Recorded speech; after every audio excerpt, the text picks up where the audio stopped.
یہ وہ مقدس لمحے ہیں جب تاریخ کا ہر ورق تقدیر کے ہاتھوں میں تھا۔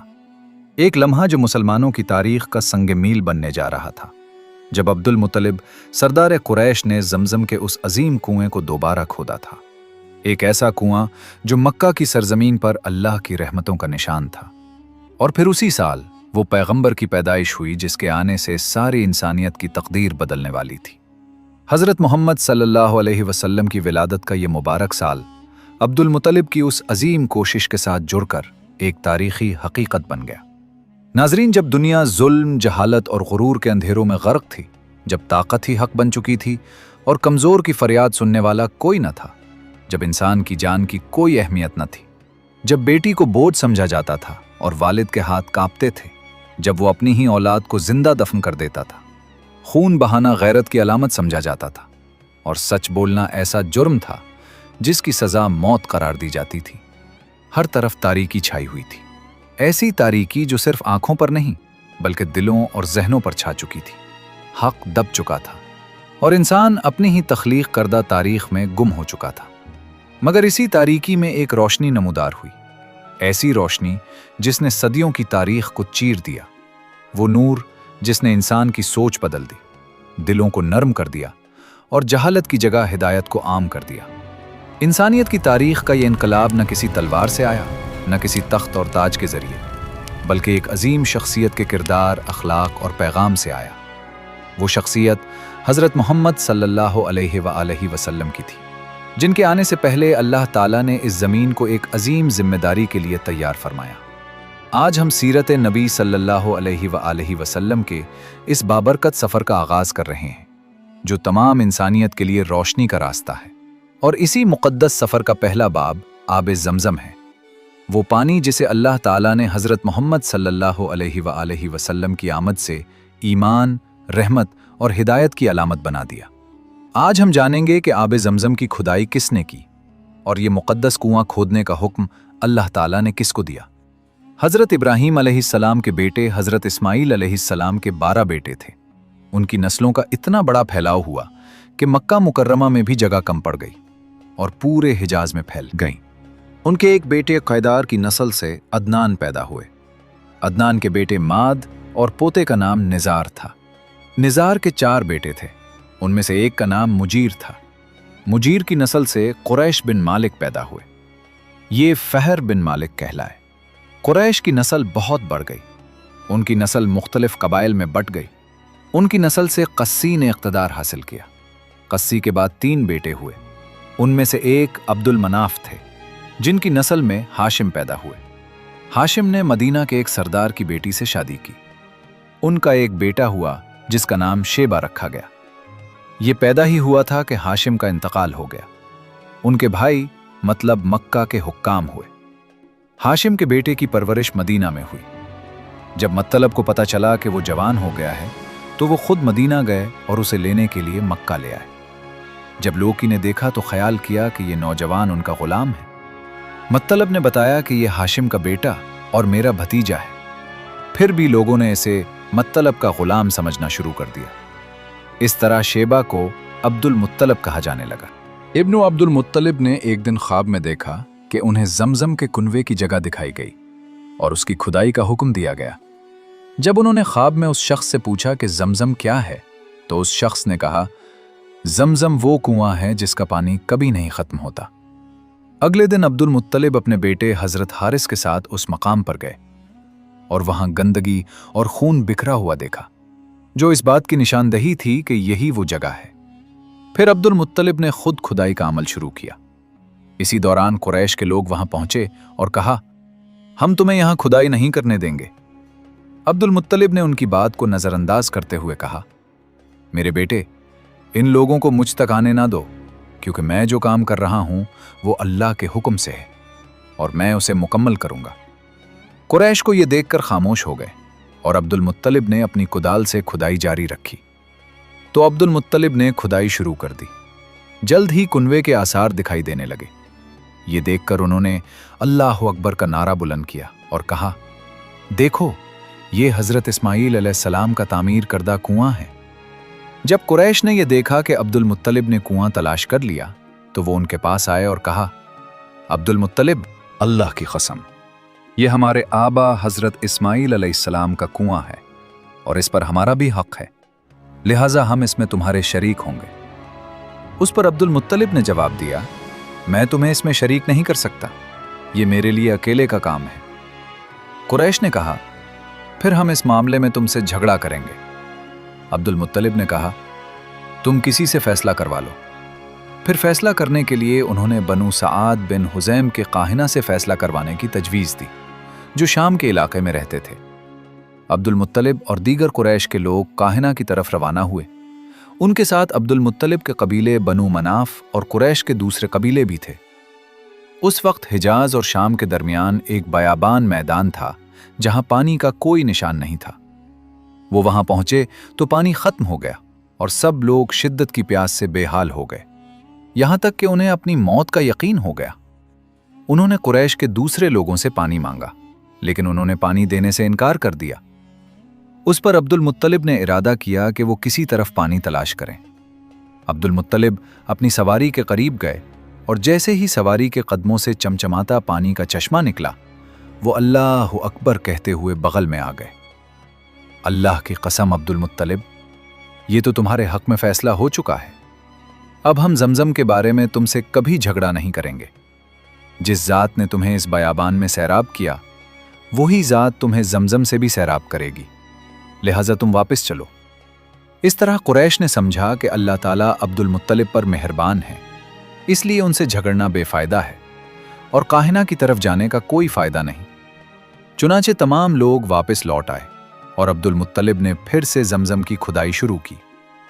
अभी थोड़ी ही खुदाई हुई थी कि मालो दौलत, तलवारें और ज़रहें निकल आईं, जिनमें सोना चांदी वगैरह भी शामिल था। ये मालो दौलत देखकर कुरैश के लोग लालच में आ गए और कहा, अब्दुल मुत्तलिब, इस माल में हमारा भी हिस्सा है। अब्दुल मुत्तलिब ने जवाब दिया, नहीं, इसमें तुम्हारा कोई हिस्सा नहीं, तुम्हें इंसाफ का रास्ता इख्तियार करना चाहिए। आओ 500 तीर डालकर फैसला करें। कुरैश ने ऐसा करना मंजूर किया। 2 तीर काबा के नाम से रखे गए, 2 अब्दुल मुत्तलिब के और 2 कुरैश के बाकी लोगों के नाम पर। जब कुरान अंदाजी की गई तो मालो दौलत का कुरा काबा के नाम आया, तलवारें और ज़रहें अब्दुल मुत्तलिब के नाम निकली और कुरैश के जो तीर थे वो किसी चीज पर नहीं निकले। इस तरह फैसला हो गया। अब्दुल मुत्तलिब ने काबा के दरवाजे को सोने से सजा दिया। जमजम की खुदाई से पहले अब्दुल मुत्तलिब ने दुआ की थी, या अल्लाह, इस खुदाई को मेरे लिए आसान कर दे, मैं अपना एक बेटा तेरी राह में कुर्बान करूंगा। जब कुआं निकल आया तो उन्हें ख्वाब में हुक्म दिया गया कि अपनी मन्नत को पूरा करो, यानी एक बेटे की कुर्बानी करो। अब्दुल मुत्तलिब को यह हुक्म उस वक्त दिया गया जब वो अपनी मन्नत भूल चुके थे। पहले उन्होंने ख्वाब में कहा गया था कि अपनी मन्नत पूरी करो। उन्होंने एक मेंढा जुबा करके गरीबों को खिला दिया। फिर ख्वाब आया और कहा, इससे बड़ा पेश करो। इस बार उन्होंने एक बैल जुबा कर दिया। ख्वाब में फिर यही कहा गया, इससे भी बड़ा पेश करो। अब्दुल मुत्तलिब ने पूछा, इससे भी बड़ी चीज क्या है? तब कहा गया, अपने बेटों में से किसी को कुर्बान करो, जैसा कि तुमने मन्नत मानी थी। इस पर अब्दुल मुत्तलिब को अपनी मन्नत याद आई और उन्होंने अपने बेटों को जमा किया और मन्नत का जिक्र किया। तमाम बेटों के सर झुक गए, क्योंकि कौन अपने बेटे को कुर्बानी के लिए पेश करता। आखिरकार हजरत अब्दुल्ला ने कहा, अब्बा जान, आप मुझे कुर्बान कर दें। वो सबसे छोटे, सबसे खूबसूरत और सबसे ज्यादा महबूब थे। इसलिए अब्दुल मुत्तलिब ने कुरानदाजी करने का इरादा किया। तमाम बेटों के नाम लिखे गए और कुरा डाला गया। हजरत अब्दुल्ला का नाम निकला। फिर अब्दुल मुत्तलिब ने छुरी उठाई, हजरत अब्दुल्ला को बाजू से पकड़ा और कुर्बानी के लिए उन्हें नीचे लिटा दिया। जैसे ही वालिद ने बेटे को लिटाया, अब्बास ने सब्र न किया और फौरन आगे बढ़कर भाई को खींच लिया। उस वक्त वो खुद भी बहुत छोटे थे। इधर वालिद ने हजरत अब्दुल्ला को खींचा। उस खींचने में हजरत अब्दुल्ला के चेहरे पर खराशें आईं जो उनकी वफात तक रहीं। उस दौरान बनु मखरूम के लोग आ गए और कहा, आप इस तरह बेटे को कुर्बानी ना करें, इसकी मां की जिंदगी खराब हो जाएगी। अपने रब को राजी करने के लिए बेटे का फिदिया दे दें। अब सवाल यह था कि फिदिया क्या दिया जाए। इसका तरीका ये बताया गया कि एक कागज पर 10 ऊंट लिखे जाएं, दूसरे पर हजरत अब्दुल्ला का नाम लिखा जाए। अगर 10 ऊंट वाली पिच्छी निकले तो 10 ऊंट कुर्बान कर दिए जाएं। अगर अब्दुल्ला वाली पिच्छी निकले तो 10 ऊंट का इजाफा कर दिया जाए। इस तरह हर दफा 10-10 ऊंट बढ़ते जाएंगे।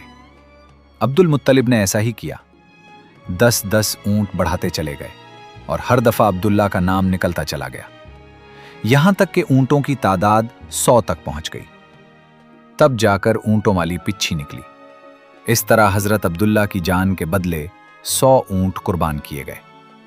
अब्दुल मुत्तलिब को अब यकीन हो गया कि अल्लाह ताला ने 100 ऊंटों की कुर्बानी कबूल कर ली है। उन्होंने काबा के पास 100 ऊंट कुर्बान किए और किसी को खाने से नहीं रोका। इंसानों, जानवरों और परिंदों ने उनका गोश्त खाया। अब्दुल मुत्तलिब पहले इंसान थे जिन्होंने इंसान की जान की कीमत 100 ऊंट देने का तरीका शुरू किया। इससे पहले 10 ऊंट दिए जाते थे।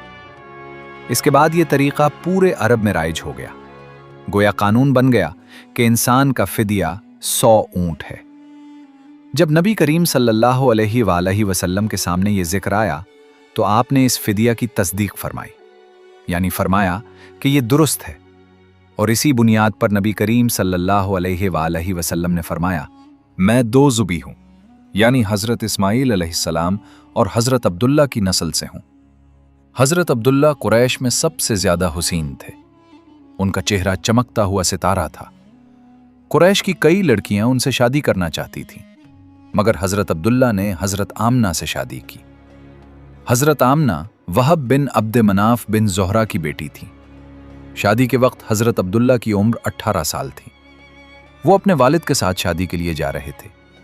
रास्ते में एक औरत काबा के करीब बैठी नजर आई। वो औरत वर्का बिन नौफल की बहन थी, जो कुरैश के एक बड़े आलिम और मुहक्किक थे। वर्का बिन नौफल ने अपनी बहन को बताया था कि वक्त के आखिर नबी का ज़हूर होने वाला है और उनकी अलामात में से एक ये होगी कि उनके वालिद के चेहरे में नबूवत का नूर चमकेगा।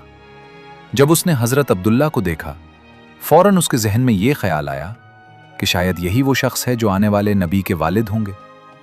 इस पर उसने हजरत अब्दुल्ला से कहा, अगर तुम मुझसे शादी कर लो तो मैं तुम्हें इतने ऊंट दूंगी जितने तुम्हारी जान के बदले में कुर्बान किए गए थे।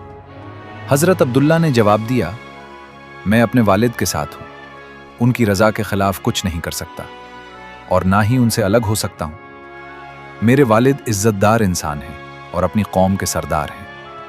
इसके बाद हजरत अब्दुल्ला की शादी हजरत आमना से हो गई। हजरत आमना कुरैश की औरतों में नसब और मकाम के एतबार से अफजल थीं। हजरत आमना हजरत अब्दुल्ला के घर आ गईं। हजरत आमना फरमाती हैं, जब मैं हामिला हुई तो मेरे पास एक शख्स आया, यानी एक फरिश्ता इंसान की शक्ल में आया। उस वक्त मैं जागने और सोने के दरमियान हालत में थी, जिसे अमूमन गुनूदगी कहा जाता है। उसने मुझसे कहा, क्या तुम्हें मालूम है कि तुम इस उम्मत की सरदार और नबी की मां बनने वाली हो? फिर वो दोबारा आया जब नबी सल्लल्लाहु अलैहि वसल्लम पैदा होने वाले थे। उस वक्त उसने कहा, जब तुम्हारे यहां बच्चा पैदा हो तो कहना, मैं इस बच्चे के लिए अल्लाह की पनाह चाहती हूं, हर हसद करने वाले के शर से। फिर तुम इस बच्चे का नाम मोहम्मद रखना, क्योंकि उनका नाम तौरात में अहमद है और ज़मीन व आसमान वाले उनकी तारीफ करते हैं। हालांकि कुरान में उनका नाम मोहम्मद है और कुरान उनकी किताब है। एक रिवायत के मुताबिक फरिश्ता ने हजरत आमना से कहा, तुम वक्त के सरदार की मां बनने वाली हो।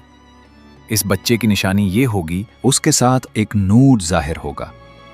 हजरत अब्दुल्ला के चेहरे में जो नूर था वो शादी के बाद हजरत आमना के चेहरे में आ गया। इमाम ज़ुहरी फरमाते हैं कि हाकिम ने ये रिवायत बयान की है और उसे सही करार दिया है कि सहाबा कराम ने हजरत नबी करीम सल्लल्लाहु अलैहि वसल्लम से अर्ज किया, ए अल्लाह के रसूल, हमें अपने बारे में कुछ बताएं।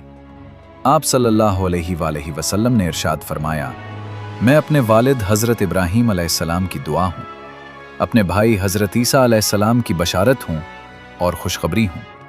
जब मैं अपनी वालिदा के पेट में आया तो उन्होंने देखा, गोया उनसे एक नूर जाहिर हुआ है, जिससे मुल्क शाम के बसरा के मोहल्ले रोशन हो गए। हजरत आमना ने हजरत हलीमा सादिया से फरमाया था, मेरे इस बच्चे की शान अनोखी है। जब ये मेरे पेट में थे तो मुझे किसी किस्म का बोझ या थकावट महसूस नहीं हुई। हज़रत ईसा अलैहिस्सलाम वो आखिरी पैगंबर हैं जिन्होंने नबी करीम सल्लल्लाहु अलैहि वसल्लम की आमद की खुशखबरी दी थी। ये बशारत कुरान में भी जिक्र की गई है। सूरह सफ में अल्लाह ताला फरमाते हैं, और इसी तरह वो वक्त भी काबिल ज़िक्र है जब ईसा इब्न मरियम अलैहिस्सलाम ने फरमाया, ए बनी इसराइल, मैं तुम्हारे पास अल्लाह का भेजा हुआ आया हूँ कि मुझसे पहले जो तौरात आई थी मैं उसकी तस्दीक करने वाला हूँ, और मेरे बाद जो एक रसूल आने वाले हैं उनका नाम मुबारक अहमद होगा। मैं उनकी बशारत देने वाला हूँ। चूंकि हज़रत ईसा अलैहिस्सलाम ने यह बशारत दे दी थी, इसलिए हर दौर के लोग नबी करीम सल्लल्लाहु अलैहि वसल्लम की आमद का बेसब्री से इंतज़ार कर रहे थे। आपकी पैदाइश से पहले ही हज़रत अब्दुल्ला का इंतकाल हो गया था। साबिक़ा किताबों में आपकी नबूवत की एक अलामत ये भी बयान की गई है कि आपके वालिद का इंतकाल आपकी विलादत से पहले हो जाएगा। हज़रत अब्दुल्ला एक तिजारती काफ़िले के साथ तिजारत के लिए गए थे। उस दौरान वो बीमार हो गए और कमज़ोर होकर वापस आए। काफ़िला जब मदीना मुनव्वरा से गुजरा तो हज़रत अब्दुल्ला अपनी नन्निहाल यानी बनु नज्जार में ठहरे। उनकी वालदा बनु नज्जार से थीं।